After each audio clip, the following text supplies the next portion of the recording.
From privacy standards to consumer protection, the cryptocurrency industry needs to better regulate itself before governments crack down.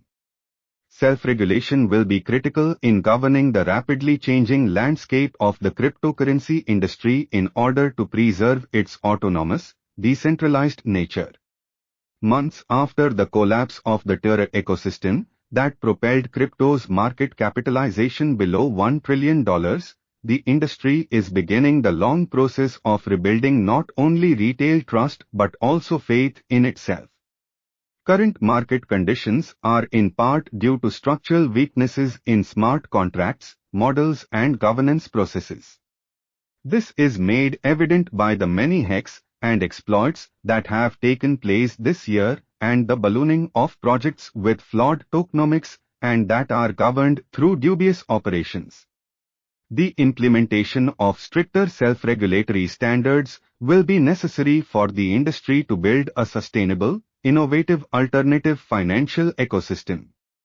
On the other hand, if the industry continues to ignore this problem, it's certain that external regulators will step in hard, forcing the new system to become centralized in order to comply with legacy rules. Self-regulation in various permutations has been successfully implemented in many industries with government oversight, resulting in more leniency in external regulation.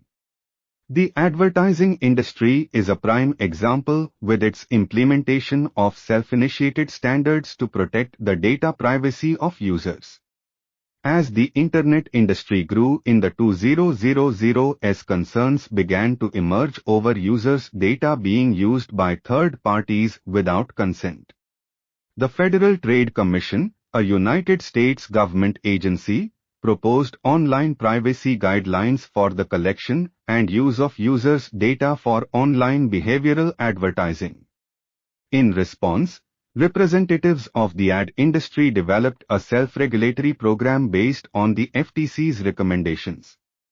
The program included ad choices to provide users with more control and autonomy over their data, with the option to opt out of personal targeting.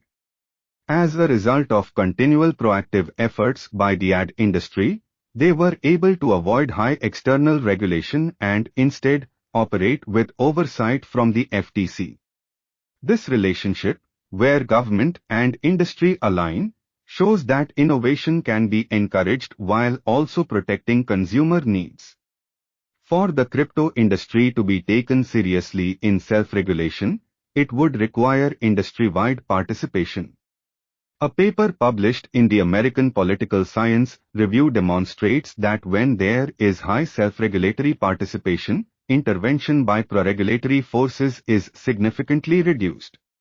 Meanwhile, pro-regulatory forces dominated 68% of cases where there was no self-regulation.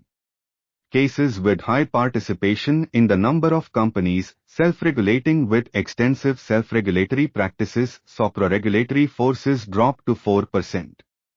Great self-regulation can maintain the values of decentralized finance, such as being permissionless while still protecting users. One area where self-regulation will be essential is privacy in DFE.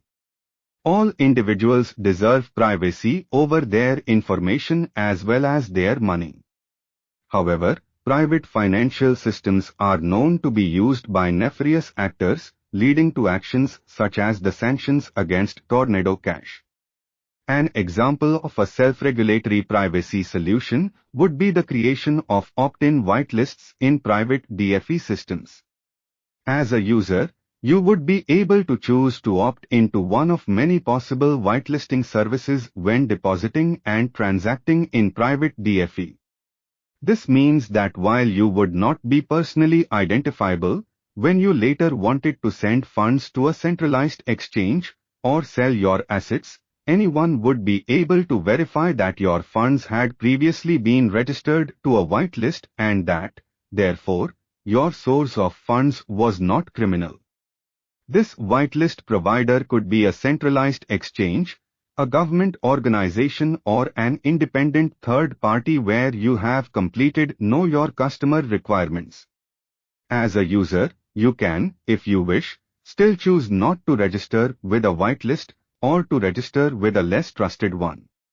But this would make it difficult to ever prove the source of your funds or move them back into the traditional financial system. The crypto industry has matured significantly with each cycle, proving its resilience and optimism to evolve. The industry has come together to improve privacy with zero-knowledge proofs, create cheaper and faster options for users through Layer 2 solutions and alternative Layer 1 blockchains, and compensate users who were victims of hacks and failed projects. If the industry is to continue driving development roadmaps without undue regulation, autonomy has to be earned.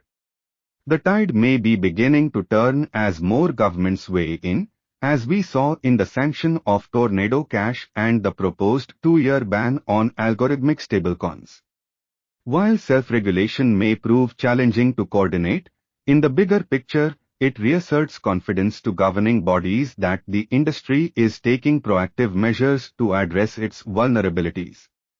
It leaves a door open for the possibility of collaborating with regulators to preserve the identity of crypto that drew so many in, financial autonomy and inclusion. To be sure, these practices may appear to resemble practices in Web 2 that implement certain centralizing features. However, the application of these standards by parties invested in the ethos of the industry may be the silver lining that is needed. Self-regulation will be an important approach toward governing the evolving landscape of the crypto industry. The extent of innovation possible and, inversely, the enforcement of government regulation will be reflected by how well the industry proactively regulates itself. To usher in a new era of sustainable growth shaped by those who truly understand what the crypto industry wants to be and where it is heading, real foundational changes and self-regulation must take priority. This article is for general information purposes and is not intended to be and should not be taken as legal or investment advice. The views, thoughts, and opinions expressed here are the authors alone and do not necessarily reflect or represent the views and opinions of Cointelegraph.